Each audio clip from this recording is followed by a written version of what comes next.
1996 ඉඳලා 2020 වගේ කාලෙ වෙනකම්. ඒ කියන්නේ අඩුම තරමේ දශක දෙකකට වඩා වැඩි කාලයක් තිස්සේ යුරෝපයේ නම්බර් 1 එයාපෝට් එක විදියට කිරුළු පළඳලා තිබ්බ ලන්ඩන් වල තියෙන හීත්‍රෝ එයාපෝට් එක පහු කළා. පහුගිය ජූලි මාසෙදී තුර්කියේ ඉස්තාන්බුල් එයාපෝට් එක ප්‍රථම ස්ථානයට ඇවිල්ලා තියෙනවා. පසුගිය ජූලි මාසයේ මේගොල්ලෝ වාර්තා කරලා තියෙන දත්ත වලට අනුව ගත්තොත් තුර්කියේ ඉස්තාන්බුල් ගුවන්තොටුපළ හරහා මගින් මිලියන 8.15ක් වගේ ගමන් කරනකොට ලන්ඩන් වල හීත්‍රෝ ගුවන්තොටුපළ හරහා ගමන් කරලා තියෙන්නේ මගින් මිලියන 7.86ක් වගේ ප්‍රමාණයක්. මේක හීත්‍රෝ ගුවන්තොටුපළේ පසුගිය දත් එක්ක සංසන්දනය කරනකොට 101.5ක විතර කඩා වැටීමක්. ඒ වගේම ඉස්තාන්බුල් වල ගත්තොත් පහුගිය කාලච්ඡේද වලට අදාළව මේක ඇවිල්ලා 2.3ක වගේ වර්ධනයක්. ඉතින් මේකට ප්‍රධාන හේතු වෙලා තියෙන්නේ ඒගොල්ලන්ගේ යටිතල පහසුකම් වල ධාරිතාවයේ තියෙන වෙනස. ඒ කියන්නේ එංගලන්තේ හීත්‍රෝ වල මේ වෙද්දි තියෙන ධාවනපත දෙකක් විතරයි. මේ ධාවනපත දෙකම මේ වෙද්දි සම්පූර්ණයෙන් භාවිතා වෙනවා. ඒගොල්ලන්ට ඊට වඩා වැඩි ධාරිතාවකට යන්න හැකියාවක් ඇත්තේ නැහැ. හැබැයි අපි ඉස්තාන්බුල් ගත්තොත් එහෙම ධාවනපත 3ක් එක්ක තමයි මේගොල්ලන්ගේ සේවා සැපීම සිද්ධ වෙන්නේ. ඒත් එක්කම අලුත් ධාවනපත. ඒ කියන්නේ 4වෙනි ධාවනපතයත් මේ වෙද්දි සකස් කරමින් තමයි ඉන්නේ. ඉතින් මේ විදිහට තියෙන යටිතල පහසුකම් වල වෙනසින්ද තමයි මේ වෙද්දි එංගලන්තේ පහු කළත් තුර්කියට ඉස්සරහට එන්න අවස්ථාව හම්බෙලා තියෙන්නේ. අස්තයක් විදිහට අපි 2025 දත්ත සලකලා බැලුවොත් එහෙම හීත්‍රෝ එයාපෝට් එක මගින් මිලියන 84.5ක වගේ ප්‍රමාණයකට පහසුකම් සපයනවා. ඉස්තාන්බුල් මගින් මිලියන 84කට වගේ පහසුකම් සපයලා තියෙනවා. ඒ කියන්නේ කරට කර යන තරගයක් තමයි 2025 දී තිබිලා තියෙන්නේ. 2026 ඉවරනකොට හීත්‍රෝ එයාපෝට් එක මගින් මිලියන 86ක් ටාගට් කරලා තියෙනවා. හැබැයි තුර්කියේ ඉස්තාන්බුල් 2026 ඉවරනකොට මගින් මිලියන 90ක් ටාගට් කරලා තියෙනවා. අපි ග්ලෝබල් බැලුවොත් එහෙම ලෝකෙම නම්බර් 1 එයාපෝට් එක විදිහට අපිට සලකන්න පුළුවන් ඇමරිකාවේ තියෙන හාර්ට්ස්ෆීල්ඩ් ඇට්ලැන්ටිකා ඉන්ටර්නැෂනල් එහෙම නැත්නම් ATL කියන එයාපෝට් එක. සාමාන්‍යයෙන් එක වාර්ෂිකව ගත්තොත් මගින් මිලියන 100කට වගේ පහසුකම් සපයනවා. ඒත් එක්කම දෙවෙනියට තියෙන්නේ ඩුබයි එයාපෝට් එක. ඊට පස්සේ අපි මේ කතා කරන ඉස්තාන්බුල් එයාපෝට් එක ඇවිල්ලා 7 වෙනි ස්ථානේ එහෙම නැත්නම් 8 වෙනි ස්ථානේ වගේ තමයි තියෙන්නේ. හැබැයි කියන්නේ එහෙම 7 වෙනි ස්ථානේ හරි 8 වෙනි ස්ථානේ හරි තියෙන්නේ දේශීය වගේම ජාත්‍යන්තර කියන දෙකොල්ලන්ගෙම මගින් ගමනාගමනයේ සලකලා බැලුවොත් ජාත්‍යන්තර මගින් විතරක් ගත්තොත් මේගොල්ලෝ ඉන්නේ 6 වෙනි ස්ථානේ. සාමාන්‍ය මේ ඕනෙම ආයතනයක් එයාපෝට් එකක් හරි වරායක් හරි මේ ඕනෙම දෙයකින් වැදගත් වෙන්නේ රටට කොච්චරක් ආදායමක් එනවද කියන එක. ඉතින් මේක අපි ආදායම ජෙනරේට් කරන විදිය, ඒ කියන්නේ ඉන්කම් එක එන විදිය බැලුවොත් ප්‍රධාන වශයෙන් කොටස් දෙකක් තියෙනවා. එකක් තමයි ඇරෝනොටිකල් ඉන්කම් එක, අනිත් එක තමයි නන් ඇරෝනොටිකල් ඉන්කම් එක. ඉතින් මේ ඇරෝනොටිකල් ඉන්කම් එකට අයත් වෙන්නේ සාමාන්‍යයෙන් ඒරෝප්ලේන් එකක් ලෑන්ඩ් කරලා ඒවා පාක් කරලා තියෙනකොට එන ඉන්කම් එක. ඊට පස්සේ පැසෙන්ජර්ස්ලාගෙන් අය කරන සර්විස් ෆ්‍රී එක වගේ charges තමයි මේ ඇරෝනොටිකල් ඉන්කම් එක. එහෙම නැත්නම් ඇරෝනොටිකල් රෙවෙනියු එකට අයත් වෙන්නේ.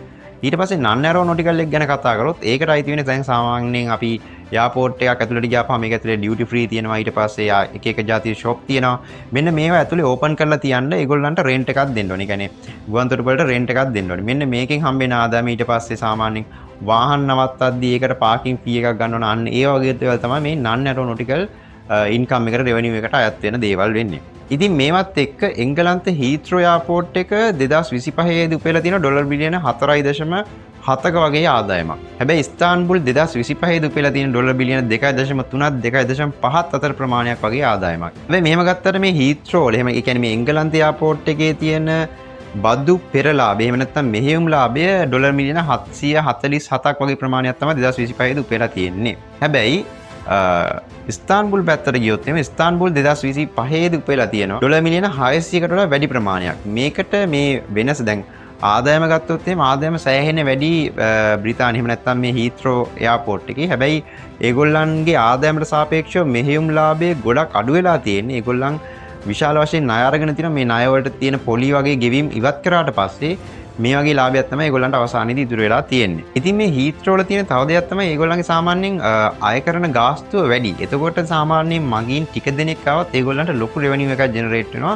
හැබැයි ඉස්තාන්බුල් වල මෙච්චර ලොකු ෆී එකක් අය කරන්නේ නැහැ මගින්ගෙන්. එතකොට ඒ හින්දා මගින් ගොඩක් ආවට ඒගොල්ලන්ට හම්බෙන රෙවෙනියු එක අර එංගලන්තයට සාපේක්ෂව ගත්තොත් ටිකක් අඩුයි. හැබැයි මේගොල්ලෝ වෙන මොඩල් එකකට ඉන්කම් එක ජෙනරේට් කරනවා. ඒක තමයි මේ හබ් මොඩල් එක කියන එක. ඒ කියන්නේ මේ ඉස්තාන්බුල් ගත්තොත් ගොඩක් වෙලාවට ට්‍රාන්සිට් එකක් විදිහට ක්‍රියාත්මක වෙනවා. ඒ කියන්නේ ලෝකේ වටේම යන තුර්කියා ලයින් අනිත් එයාලයින් මේ හැම එකක්ම ගොඩ බස්සනවා මේ ඉස්තාන්බුල් එයාපෝට් එකේ. ඊට පස්සේ ඒගොල්ලෝ ඒ මගීන් පැය 3ක් 4ක් වගේ රැඳිලා ඉන්නකොට ඒගොල්ලෝ ඩියුටි ෆ්‍රී එකට ගිහිල්ලා බඩු ගන්න ඒවා ඒගොල්ලෝ කරන අනිකුත් වියදම් එක්ක ගත්තොත් සාපේක්ෂව ස්තාන්බුල් වලට වැඩිපුර ආදායමක් මේ නන් ඇරෝනොටිකල් කියන ඉන්කම් සෝස් එකෙන් ගලාගෙන එනවා. ඉතින් මේ ට්‍රාන්සිට් එකක් විදිහට විශාල වශයෙන් තුර්කියේ ස්තාන්බුල් එයාපෝට් එක පාවිච්චි කරනකොට ඒගොල්ලන්ගේ ඇරෝනොටිකල් ඉන්කම් එකත් වැඩි වශයෙන් වර්ධනය වෙනවා. මේ ඇරෝනොටිකල් ඉන්කම් එකේදී මේන්ලි ඉන්කම් එකක් ජෙනරේට් වෙන්නේ සාමාන්‍යයෙන් ඕනම ඒරෝප්ලේන් එකක් ලෑන්ඩ් කරනකොට රන්වේ එකට ලෑන්ඩ් කරනවා වෙනුවෙන් ඒගොල්ලෝ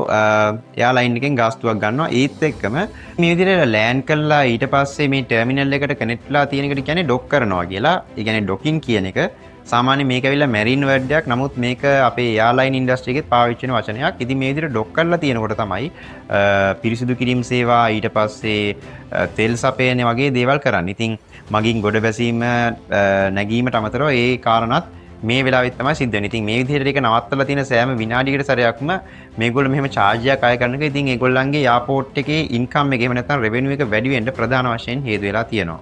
ඉතින් ඊට පස්සේ අපි බැලුවොත් මේකෙන් රජයට හම්බෙන වාසිය රජයට මේකෙන් ප්‍රධාන විදියට හම්බෙන්නේ බදු ලාභය. මොකද මේ ආයතන දෙක කියන්නේ හීත්‍රෝ එයාපෝට් එක ඊට පස්සේ ඉස්තාන්බුල් එයාපෝට් එක දෙකම ඇවිල්ලා පෞද්ගලික සමාගම් සතු එයාපෝට් දෙකක්.